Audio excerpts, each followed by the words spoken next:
সুপ্রভাত। আজ আবার চলে এলাম মনের কথাতে নতুন একটা রেসিপি নিয়ে।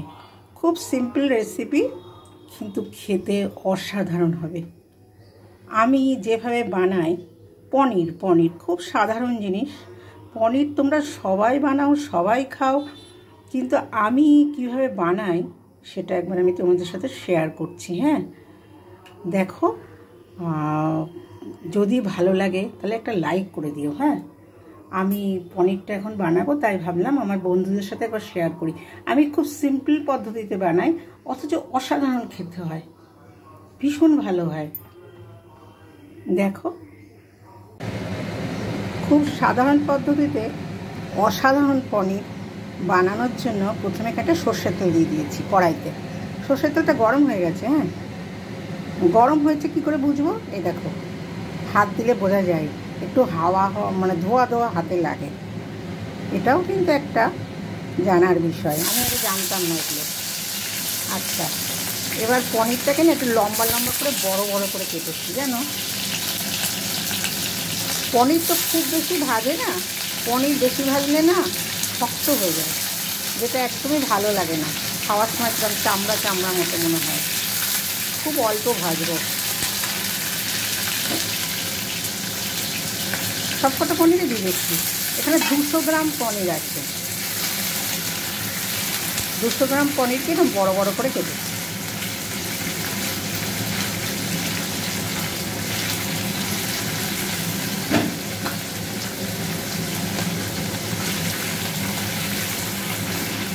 আবার একটু না ভাজলে কী হবে জানো? একটু না ভাজলে পনিরটা আবার যেই মানে গ্রেভিটাতে পড়বে সঙ্গে সঙ্গে না ভেঙে যাবে, সেজন্য একটু ভাজতে হচ্ছে। আর এদিকে আমি তোমাদের একটা জিনিস দেখাই, পনিরে তো নুন কিছু দেয়নি, তাই এত বড় করে কেটেছি, ভেতরে নুন দেয়নি। নুন যদি না ঢোকে সেটা তো বিস্বাদ হয়ে যাবে, আর গ্রেভিটা তো খুব একটা ঝোল হবে না। সেই জন্য আমি কী করেছি, ওই পনিরটাকে ভেজে উঠিয়ে রাখবো এই নুন জলে। দেখো, উষ্ণ গরম জল আর নুন ভেজে এর মধ্যে রাখবো। তাহলে কী হবে, ভেতরে উপযুক্ত নুন ঢুকে যাবে আর খেতেও ভালো হবে। রান্নার সময় নুন দেবো না আমি, ওই যে নুনটা জলেতে ভিজিয়ে রেখেছি না, ওই জলটা যখন মানে পনির শুদ্ধ দিয়ে দেবো, খুব সুন্দর হবে খেতে। পনিরটা একটু ভাজা হোক। দেখো, আর পনিরটা ভাজা প্রায় হয়ে গেছে। এবার আমি উঠিয়ে রাখবো। আর পনিরে দেওয়ার জন্য একটা আলু বেশি সেদ্ধ করে নিই, দেখো জাস্ট ভাপিয়ে নিয়েছি, নিয়ে টুকরো করে কেটেছি। একটু ক্যাপসিকাম দেব, আর একটু কাশ্মীরি গুঁড়ো লঙ্কা আর হলুদ। নুন তো এর মধ্যে দিয়ে রেখেছি। আর এদিকে আমি পেস্ট করেছি কি জানো, একটা টমেটো, তোমাদের বোঝাতে পারছি কিনা জানি না, একটা টমেটো আর 1 ইঞ্চি মতো আদা, 3টে ছোট কাঁচা লঙ্কা, আর এই যে ক্যাপসিকামটা আমি কেটেছি এর থেকে 2-4 টুকরো দিয়ে দিয়েছি বাটার সময়। এতে ক্যাপসিকামের একটা ফ্লেভার আসে, খুব ভালো লাগে। একটু বেশি ভাজা হয়ে গেল, ঠিক আছে, কোনো প্রবলেম নেই। আমি গরম জলের মধ্যে ফেলে দেবো, একদম ঠিকঠাক হয়ে যাবে। হ্যাঁ, গ্যাসটা মিডিয়ামে আছে, ঠিক আছে।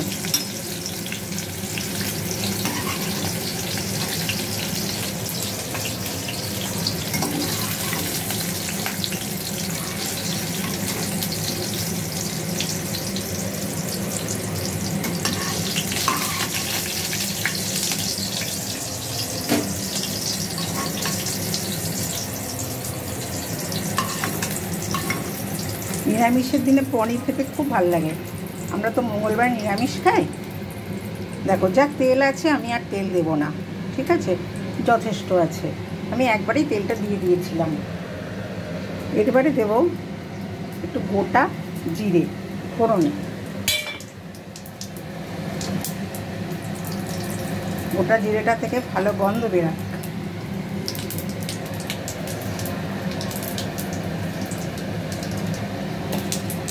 গ্যাসটাকে না এবার একদম কমিয়ে দেবো। হ্যাঁ, কারণ আমি গরম তেলে নুন দিলে কি হয়, ওটা ফটফট করে না, কিন্তু আজকে নুন দেবো না, যেহেতু এখানে নুন দেওয়া আছে তাহলে নুনটা বেশি হয়ে যেতে পারে। এবার এই ক্যাপসিকাম, টমেটো, 1 ইঞ্চি আদা, কাঁচা লঙ্কা বাটাটা দিয়ে দিলাম। হ্যাঁ,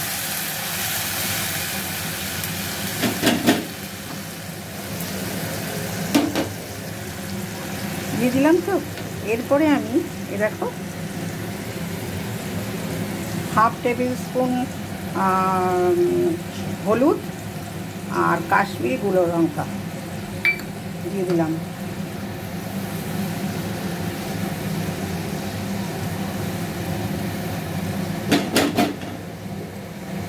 এই মশলাটাকে একটু কষতে দিতে হবে, মানে কাঁচা গন্ধটা থাকবে তো ভালো লাগবে না, একটু কষুক। হ্যাঁ, মশলাটা কষছে, প্রায় কষা হয়ে এসছে। এরপরে আমি যাতে মানে পেছনে না লেগে যায়, কড়াইয়ের নিচে না লেগে যায়, ওর জন্য না আমি কী করবো জানো, একটু জল দিয়ে দিলাম।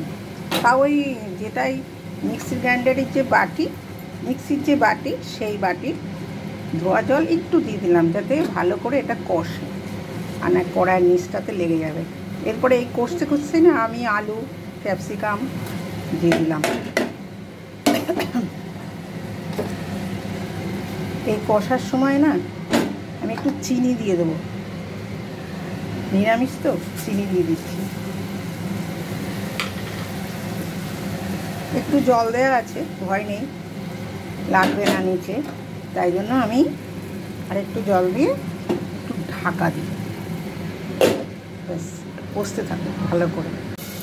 দেখো প্রায় 7 মিনিট পর আমি এটা খুলছি, সিমে দেওয়া ছিল কিন্তু একদম। দেখো তেলটা না সেপারেট হতে শুরু করেছে। ক্যাপসিকাম তো খুব তাড়াতাড়ি সেদ্ধ হয়ে যায়, আর আলু একটু সেদ্ধ করার ছিল, হয়ে গেছে। এরপরে আমি মোটামুটি আর কাঁচা গন্ধটা চলে গেছে। এরপরে আমি না এই যে বাবা গরম জলে একটু ভিজিয়ে রেখেছিলাম পনির ভেজে, এই নুনটা শুদ্ধই আমি জলটা দিয়ে দিলাম, আমি আলাদা করে কিন্তু আর নুন দেইনি। হ্যাঁ,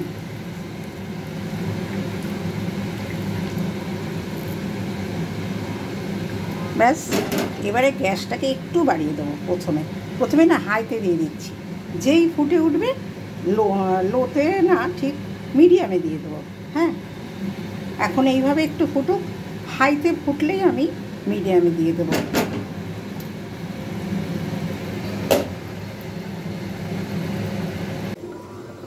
দেখো প্রায় হয়ে এসছে। হ্যাঁ, দেখো প্রায় হয়ে এসছে। এরপরে না আমি এই দেখো, এই যে এভারেস্টের শাহি পনির মশলা, আমি এটা শাহি পনির করছি না, কিন্তু শাহি পনির মশলা দিলে না একটা আলাদা টেস্ট আসে। আমি একটু দিয়ে দেবো, ওতে বেশি না, ওই ব্যাস দিয়ে দিলাম। তো এরপরে আমি দেব একটু শাহি গরম মশলা দিয়ে ঢাকা দিয়ে দেবো।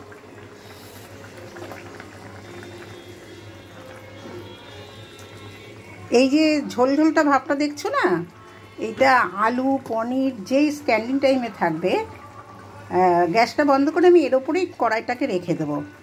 দেখবে একদম ঝোলটাকে টেনে নিয়ে, মানে একদম গ্রেভিটা না মাখা মাখা হয়ে যাবে, ভাল লাগে খেতে। রুটি, পরোটা এসবের সাথে ভীষণ ভাল লাগে।